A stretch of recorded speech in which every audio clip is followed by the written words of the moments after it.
Hallo und herzlich willkommen, mein Name ist Alexander und in diesem Video zeige ich dir, wie ich dieses Aquarium bepflanzt habe. In einem der vorherigen Videos hatte ich ja gezeigt, wie ich das Hardscape für mein Naturaquarium eingerichtet habe. Ich hatte dabei den Oberlauf von einem Bach im Hinterkopf. Einen Link zu dem Video blende ich jetzt rechts oben in der Ecke ein. Im letzten Video habe ich dann gezeigt, was für Pflanzen ich mir online für das Becken gekauft habe. Auch das verlinke ich jetzt oben in den Infokarten. Dazu sind noch Ableger von Pflanzen aus meinen Nanobecken gekommen. Zusätzlich zur Online-Bestellung habe ich mir noch eine Vallisnerie spiralis Tiger und einen In-vitro-Becher mit der Cryptocoryne wendii green gekauft. Zum Befestigen der Aufsitzerpflanzen nutze ich den Pflanzenkleber von Dupla. Links zu den im Video verwendeten Produkten und eine Pflanzenliste findet ihr in der Videobeschreibung. Begonnen habe ich mit der Anubias-Variation Nana. Die kam in einem XL In-vitro-Becher und war dort in Nährgel aufgewachsen. Das Gel musste erst einmal gründlich entfernt werden und dann habe ich mir zur besseren Übersicht die einzelnen Pflanzen vor das Aquarium gelegt. Das waren ganz schön viele und damit ich mir besser vorstellen konnte, wo ich sie später festkleben wollte, habe ich sie erst einmal im Aquarium verteilt. So hatte ich einen guten Überblick, wie es später aussehen würde und konnte noch Änderungen vornehmen. Als ich dann zufrieden war, konnte ich anfangen, die Pflanzen an Steinen und am Holz festzukleben. Man kann Anubias auch gut festklemmen, aber ich mag es einfach nicht, wenn das nicht funktioniert und sie später aufschwimmen. Deshalb habe ich mich für diese Methode entschieden. Dabei sollte man auf jeden Fall Handschuhe tragen. Es macht einfach keinen Spaß, wenn man sich mit dem Sekundenkleber die Finger zusammenklebt. Es reicht aber ein ganz kleiner Tropfen von dem Kleber auf der Pflanze, die man dann für einige Sekunden auf die Stelle drückt, an der man sie haben will. Um die weißen Flecken zu kaschieren, die der Kleber hinterlässt, habe ich Creeping Moss in kleine Stücke zerteilt und diese dann mit einem Holzstab auf die noch nicht getrockneten Klebestellen gedrückt. So sah die Wurzel dann schon einmal ganz anders aus und nun war es an der Zeit, die Anubias mit Wasser zu besprühen, damit sie nicht austrocknen. Dann habe ich noch ein paar Pflanzen zwischen die Steine gesetzt und auch hier habe ich wieder den Holzstab genutzt, um sie festzudrücken, weil ich mit meinen Fingern nicht so gut in die Lücken gekommen bin und auch nicht mit dem Handschuh kleben bleiben wollte. Nachdem ich damit fertig war, habe ich mit der Pinzette die Wurzeln der Pflanzen ein wenig geordnet und dann war es an der Zeit, die Bucephalandra Wavy Green ins Aquarium einzubringen. Die kam auch in einem XL-Becher und hier ließ sich das Gel nicht so einfach von den Wurzeln abwaschen, sondern musste abgekratzt werden. Das hat eine ganze Weile gedauert, aber dann konnte es endlich losgehen. Von den Bucephalandras habe ich die meisten auf die Steine aufgeklebt und auch hier wieder kleine Stücke von dem Creeping Moss mit dem Holzstab auf die noch frischen Klebestellen gedrückt. So verschwinden dann die weißen Flecken mit der Zeit unter einem Moosteppich. Das Ergebnis konnte sich schon mal sehen lassen und jetzt war es auch wieder an der Zeit, alle Pflanzen mit Wasser zu besprühen. Als nächstes habe ich das Liliopsis brasiliensis eingesetzt. Dazu musste ich es aber erst einmal aus der Verpackung und aus den Pflanzenkörben holen und dann die Wurzeln vorsichtig aus der Steinwolle befreien. Das ist ein Sauzeug und nächstes Mal nehme ich auf jeden Fall wieder In-vitro-Pflanzen, wenn möglich, auch wenn die auf den ersten Blick teurer sind. Nun ja, irgendwann hatte ich es geschafft und die Setzlinge lagen bereit zum Einpflanzen vor dem Aquarium.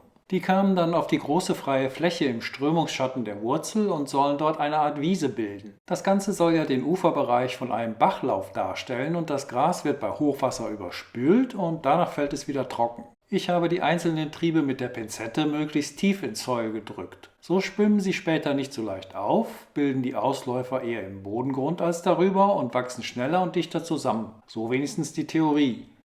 Dazwischen habe ich noch Ableger vom Helantium quadricostatis gepflanzt, die ich aus einem meiner anderen Aquarien entnommen habe. Damit werde ich mir dann wahrscheinlich auch schon mal die passenden Algen ins Becken eingeschleppt haben und brauche nicht so lange darauf zu warten. Das Ergebnis sah dann so aus und es war wieder Zeit, alles kräftig mit Wasser zu besprühen, um ein Austrocknen der Pflanzen zu verhindern. Als Bodendecker und Lückenfüller habe ich dann noch Micranthenum Monte Carlo eingesetzt. Das kam zum Glück im In-vitro-Becher und die Nährflüssigkeit ließ sich ohne Schwierigkeiten abwaschen. Auch hier habe ich mir kleine Büschel vor dem Aquarium zurechtgelegt, was das Einpflanzen später enorm vereinfacht. Als erstes habe ich ein paar davon oben in die Kuhle auf der Wurzel gelegt, die Zwischenräume dann mit Soil gefüllt und alles mit Sand abgedeckt. Das ist ein Versuch gewesen und wir werden sehen, ob das Monte Carlo dort anwächst oder ob es gleich aufschwimmt. Den ganzen Rest habe ich dann an den Rand der Wiesenfläche zwischen die Steine gepflanzt, damit Sand und Kies hier nicht mit der Zeit nach vorne rutschen. Das Monte Carlo war schon recht weit entwickelt und relativ hoch gewachsen. Das macht es dann einfacher, es schön tief einzupflanzen. Sonst tendiert es dazu, wieder aus dem Soil herauszurutschen, da es relativ lange braucht, um Wurzeln zu bilden und anzuwachsen. Man sollte es auch nicht zu früh beschneiden, weil sonst die Gefahr besteht, dass man es dabei ausreißt. Fast zuletzt kam dann die Cryptocoryne wendii green an die Reihe. Es ist schon toll, wie viele Pflanzen in so einem Becher drin sind. Davon habe ich jeweils eine links und eine rechts neben die Wiese gepflanzt, um dort einen Abschluss zu schaffen. Der Hauptteil kam aber hinter die Wurzel, wo so eine Art Urwald entstehen soll, in dem sich die Tiere verstecken können. Ich bin gespannt, wie das nachher aussieht, wenn die Pflanzen ausgewachsen sind. Wie man sieht, hatte ich vorher schon einen Ableger vom Java-Farn in der Variation Narrow an die Wurzel geklebt, den ich auch aus einem anderen Becken übrig hatte. Von den online bestellten Pflanzen waren jetzt nur noch das Java-Moos und das Creeping Moss da. Vom Creeping Moss war gar nicht mehr so viel übrig, weil ich das ja schon teilweise zerschnitten und auf die Klebestellen aufgebracht hatte. Das Java-Moos habe ich dann auch noch zwischen den Steinen verteilt, wo noch Platz war, und das Creeping Moss dazu getan. Da muss ich dann später aufpassen, dass davon nicht alles überwuchert wird, und werde wohl dann öfter mal zur Schere greifen, um es zurückzustutzen. Als letzte Pflanze habe ich die Vallisneria spiralis Tiger eingesetzt. Die ist recht empfindlich und die Halme knicken leicht ab. Deshalb muss man beim Entfernen der Steinwolle sehr vorsichtig sein, und es hat eine Ewigkeit gedauert, bis ich damit fertig war. Zum Schluss habe ich dann doch mehrere Pflanzen aus dem Topf herausbekommen, und sie hatten auch schon Ableger gebildet, die ich auch noch verwenden konnte. Die Vallisneria habe ich dann hinter der großen Wurzel eingepflanzt, wo sie den Filter ein bisschen abdecken und den Bewegungen der Strömung folgen soll. Auch die Vallisneria habe ich möglichst tief ins Soil hineingedrückt, damit sie ihre Ableger möglichst unterirdisch austreibt und so dichter zusammenwächst. Ob das funktioniert, wird die Zeit zeigen. Sonst ist es aber auch kein Problem, die Ableger von der Mutterpflanze abzutrennen und in den Bodengrund zu drücken. Dann war ich mit dem Bepflanzen des Aquariums soweit fertig. Der Charakter des Beckens hatte sich komplett verändert. Es war doch sehr viel grüner geworden, als ich geplant hatte. Ich fürchte, die Steine und die Wurzel werden mit der Zeit unter den Pflanzen verschwinden, wenn ich nicht aufpasse und sie regelmäßig zurückschneide. Die Wiese ist aber bisher so geworden, wie ich es mir vorgestellt hatte. Ich denke, dass es insgesamt ein sehr schönes Aquarium wird und sich Fische und besonders Garnelen dort einmal sehr wohlfühlen werden. Was jetzt noch fehlt, ist Wasser, und wenn das drin ist, wird alles noch einmal ganz anders aussehen. Ich habe Sand und Kies vor dem Einbringen nicht ausgewaschen, und damit der Staub nicht aufgewirbelt wird, habe ich zuerst ein großes Stück Luftpolsterfolie mit den Blasen nach unten ins Aquarium gelegt. Füllt man dann Wasser ein, schwimmt die Folie auf und verteilt den Druck, sodass eigentlich keine Strömung entsteht und kein Dreck im Aquarium aufgewirbelt wird. Und wie man sieht, hat das hier wieder wunderbar funktioniert. Das Wasser ist klar und keine von den Pflanzen ist herausgespült worden.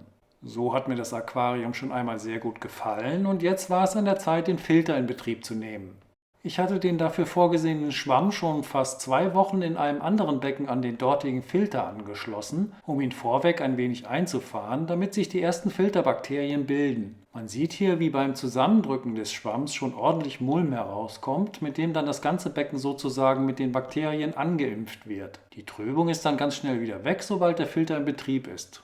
Den modifizierten PET-Mini-Filter von Aquael stelle ich dann noch in einem späteren Video vor. Genauso wie die Solid-LED-Leiste von AquaGrow. In diesen Videos könnt ihr dann auch sehen, wie sich das Aquarium in den nächsten Tagen weiterentwickelt hat. Es lohnt sich also, den Kanal zu abonnieren. Vergesst dabei nicht, die kleine Glocke zu aktivieren, damit ihr nichts verpasst. Ich bin auf jeden Fall sehr zufrieden mit dem Ergebnis meiner Pflanzaktion, und wenn euch das Video gefallen hat, teilt es mit euren Freunden, und ich freue mich immer über einen Daumen nach oben. Ich sage Tschüss, danke fürs Zuschauen und macht euch mal wieder die Hände nass.